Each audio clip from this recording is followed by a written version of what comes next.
Saudara-saudari, saat ini jika kita melihat media sosial, entah itu hampir semua mungkin ya, Facebook, apalagi Instagram, Twitter, bukan Twitter sekarang, apa namanya? X ya, TikTok gitu kan. Wah, itu tidak jarang dan mudah sekali kita temukan konten-konten yang katakanlah menyindir atau juga menunjukkan fakta. Katanya sih menunjukkan fakta, tapi kan kita nggak tahu ya benarnya kayak gimana. Menyindir tentang gereja Katolik, entah itu gereja secara umum atau juga mungkin imam-imamnya, uskupnya mungkin, atau juga biarawan-biarawatinya. Ada mungkin orang-orang yang berkata, wah kok gereja seperti ini, kok ternyata di dalamnya ada orang-orang yang berebut kedudukan, berebut kekuasaan juga. Ada orang-orang yang juga mungkin mengejar uang di dalamnya.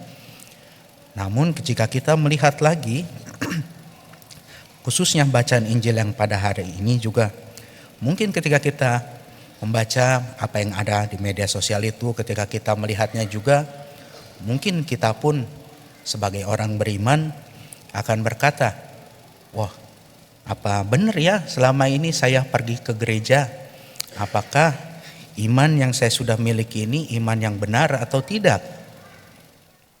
Ketika kita melihat media-media itu ya, tentu pasti akan ada perasaan seperti itu.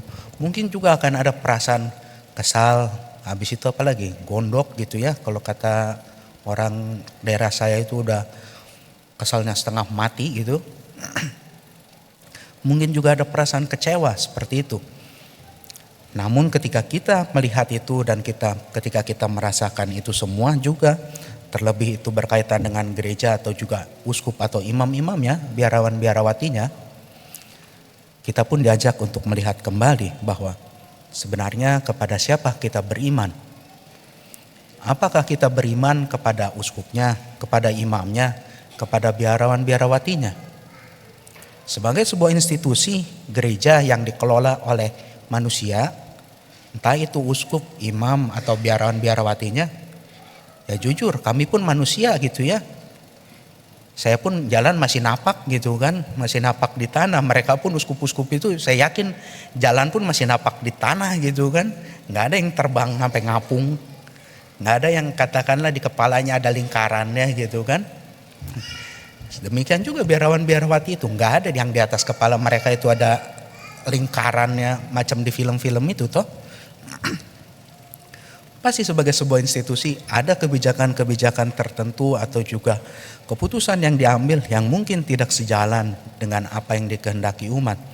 Namun ketika itu yang terjadi juga, kita diajak kembali melihat bahwa apa yang sebenarnya diarahkan oleh gereja. Apakah yang diinginkan oleh gereja secara umum atau juga secara khusus, entah itu di tingkat kepausan, tingkat dunia, di tingkat negara yang dilakukan oleh KWI kalau di Indonesia, atau juga di tingkat keuskupan atau di tingkat paroki itu membawa kita pada kebaikan atau keburukan. Tentu pasti secara umum gereja berusaha untuk senantiasa memperbaiki dirinya, berusaha untuk senantiasa mengolah kembali dirinya untuk menjadikan lebih baik, khususnya pelayanan terhadap umat demi kemuliaan Tuhan. Karenanya ketika kita melihat media-media sosial itu, ada berita-berita yang tidak menyenangkan, wajar jika sakit hati, wajar juga jika kita kesal. Ada seorang calon imam pun dulu yang sakit hati kepada salah seorang imamnya yang telah memfitnahnya habis-habisan. Ya sebut saja nama frater itu dulu Dismas itu. Ya. Itu frater itu dia sakit hati sampai dia nggak ngaku dosa 5 tahun, ya, sampai dendam, sampai gondok-gondokan gitu, sampai ya kesal setengah mati pun dia kesal gitu. Namun ketika itu yang terjadi, kita pun diajak kembali melihat, jika itu yang terjadi pada diri kita ketika kita kesal terhadap katakanlah gereja, terhadap imam, uskup atau biarawan-biarawatinya, sejatinya kita diajak kembali melihat, selama ini kita beriman kepada siapa? Apakah saya beriman kepada uskup tertentu? Apakah saya beriman kepada imam tertentu? apakah iman saya ditentukan juga oleh mereka, kaum berjubah itu? Tentu ketika kita melihat hal itu dan merefleksikannya, kita dapat berkata, oh tidak gitu kan. Kita beriman pertama-tama kepada Tuhan Yesus, kepada Tuhan itu sendiri. Karenanya ketika kita melihat di media sosial ada berita-berita yang tidak enak, maka kita pun diajak untuk memilah, menyaring kembali. Pertama, apakah berita itu benar? Habis itu kita juga diajak melihat kembali bahwa ya mereka juga manusia. Jalan pun masih napak di tanah. Makan pun masih nasi gitu ya. Belum ada di antara kami yang makan batu itu bisa diubah jadi roti gitu. Atau air aqua galon diketok jadi anggur gitu kan. Gak ada itu judulnya. Karenanya ketika itu yang terjadi, kita diajak bahwa mereka pun manusia. Gereja pasti secara institusi ada kekurangan. Gereja pertama-tama bukan hanya uskupnya, bukan hanya imamnya, bukan hanya biarawan-biarawatinya, tapi gereja adalah kita semua. Ketika kita melenceng, maka kita diajak untuk mengingatkan secara baik, menyampaikan aspirasi kita secara baik, bahwa ya jika ada yang salah kita ingatkan satu sama lain, memberikan masukan satu sama lain. Pasti ketika seseorang melakukan kesalahan dan diberikan masukan secara baik, pasti mereka pun akan terima. Tapi beda halnya ketika ketika contoh lah ya, seorang imam melakukan kesalahan atau orang lain melakukan kesalahan di antara kita pun, terus kita datang langsung apa istilahnya? Mencek-mencek apa itu? Marah-marah. Nah, marah-marah lalu langsung maki-maki, memberi apa istilahnya, nunjuk-nunjuk gitu. Kamu itu gini. Pasti orang itu tidak akan terima gitu kan. Demikian juga ketika kita bermedia sosial, ketika kita menyampaikan aspirasi kita. Ketika memang kita melakukan kesalahan, sampaikanlah itu secara baik. Ketika kita melihat bahwa sesama kita melakukan kesalahan, sampaikanlah itu secara baik. Saya ingat sekali ketika saya tabisan dulu, itu ada di kata sambutan. Kebetulan angkatan saya dulu menjebak saya supaya saya yang memberikan sambutan itu. Dan dalam sambutan itu saya berkata, ya kami masih imam baru. Jika kami melakukan kesalahan, sampaikanlah. Pasti kami pun menerima. Dan itu tetap saya pegang sampai hari ini.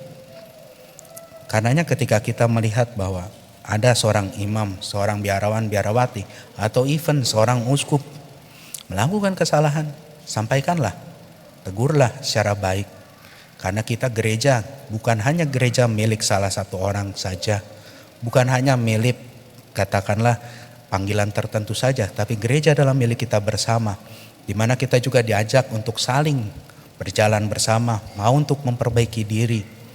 Ketika ada yang salah, sampaikanlah, tegurlah secara baik. Ketika itu tidak berjalan dengan baik, ada suatu keputusan yang baik yang kita lihat kembali membawa kebenaran, membawa kasih, maka kita pun diajak untuk mau berjalan bersama. Kalau ditanya, terus Romo gimana patokannya itu bahwa keputusan yang diambil itu baik, keputusan yang diambil itu membawa damai. Tadi kalau kita lihat juga dalam bacaan Injil sudah disampaikan bahwa jika keputusan itu yang diambil oleh entah para petinggi gereja, entah uskup atau imam atau biarawan-biarawatinya atau mungkin ketua lingkungannya, membawa dampak positif, membawa kebaikan, membawa damai, membawa sukacita, sama seperti apa yang dilakukan oleh Yesus sendiri, maka itulah kebaikan. Di sini saya tidak mengatakan bahwa keputusan yang membawa kebaikan itu tidak membawa perpecahan ya. Pasti akan ada orang-orang yang tidak terima. Pasti juga akan ada orang-orang yang katakanlah menolak, tidak setuju. Namun kita diajak untuk melihat bukan hanya yang terjadi saat ini, namun juga diajak untuk melihat apa yang telah terjadi selama ini dan dampak ke depannya. Saya berani percaya bahwa seorang uskup, seorang imam, atau even seorang paus pun ketika mengambil suatu keputusan, pasti mereka sudah berpikir lama. Mereka pasti sudah mempertimbangkannya secara matang. Tidak mungkin mereka akan mencak-mencak begitu saja, kecuali sakit ya. Karenanya kita pun diajak bersama-sama untuk melihat kembali sebenarnya kepada siapa kita beriman. Beriman tidak berbeda dengan ngefans. Mungkin kalau ada umat yang ngefans sama, katakanlah siapa Romo yang terkenal itu, Romo Eko OSC gitu ya, yang homilinya suka ada di YouTube itu gitu kan. Atau mungkin juga sama siapa itu yang Romo SC, Romo Koko. Nah itu kan homilinya menarik ya. Mungkin ketika kita ngefans itu, ya boleh ngefans gitu. Cuman yang perlu saya ingatkan ialah kita beriman pertama-tama bukan ke imam, bukan juga kepada uskupnya, bukan pada biarawan biarawatinya. Mungkin ketika kita melihat media sosial, wih si suster ini udah cantik gitu ya, habis itu dia ngasih renungan kok bagus gitu kan. Atau mungkin romonya gitu, wih romonya ganteng gitu kan. Ya mana ada romo yang cantik gitu kan. Habis itu kok homilinya bagus gitu, menyampaikannya lemah lembut gitu, nggak kayak romo saya di paroki saya mencak-mencak gitu, kadang nyindir-nyindir gitu kan. Ya boleh ngefans itu, tapi jangan sampai nanti amit-amit gitu ya, ketika si imam ini, biarawan biarawati ini atau uskup ini ada berita-berita yang tidak enak, lalu kita berkata, wah ternyata saya bersalah beriman selama ini.